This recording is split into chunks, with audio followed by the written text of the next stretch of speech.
ప్రజల చేత మన్నన పొందబడినటువంటి బ్రాహ్మణులు, సద్బ్రాహ్మణులు ఈరోజు వాళ్ళకి ఎక్కడో మాకు కూడా మా కులంకు సంబంధించినటువంటి ఒక సత్రం నిర్మించుకొని మా వాళ్లకు బ్రాహ్మణులకు శ్రీశైల దేవస్థానంలో అమ్మవారిని భ్రమరంభ మల్లికార్జున స్వామిని దర్శనం కోసం వచ్చినటువంటి వారికి నిలువు నీడ ఉండాలనే ఉద్దేశంతో ఆ రోజు దేవస్థానం తీస్తే దేవస్థానం వాళ్ళకు సంబంధించిన దేవస్థానం వాళ్ళు కమిటీలో పెట్టి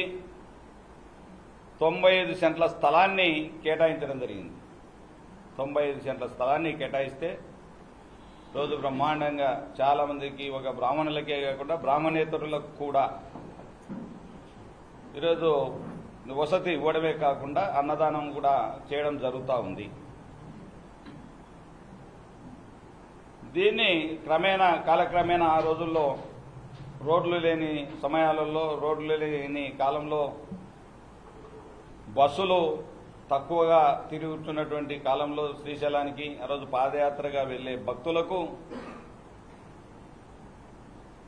పెచ్చెరు దగ్గర అన్నదానం చేసుకుంటూ మెల్లిమెల్లిగా శ్రీశైలంలో ఒక సత్రాన్ని నిర్మించుకున్న తర్వాత దాన్ని కరివేన బ్రాహ్మణ సత్రంగా గతంలో పిలిచేవారు. కరివేన అనేది గ్రామం పేరు. ఆ బ్రాహ్మణులు 100 ఎకరాలు ఉన్నటువంటి ఆ బ్రాహ్మణులు ఒక వాళ్ళ పేరు మీద ఉండాలి అనే కరివేన పేరు మీద, ఒక ఇంటి పేరు పెట్టుకోకుండా కరివేన పేరు మీద ఒక బ్రాహ్మణ సత్రాన్ని నిర్మించి తర్వాత కాలక్రమేణా అఖిల భారత బ్రాహ్మణ కరివేన సత్రంగా దీన్ని రూపాంతరం చెంది ఇది భారతదేశంలోనే 16 చోట్ల విస్తరింపజేయబడి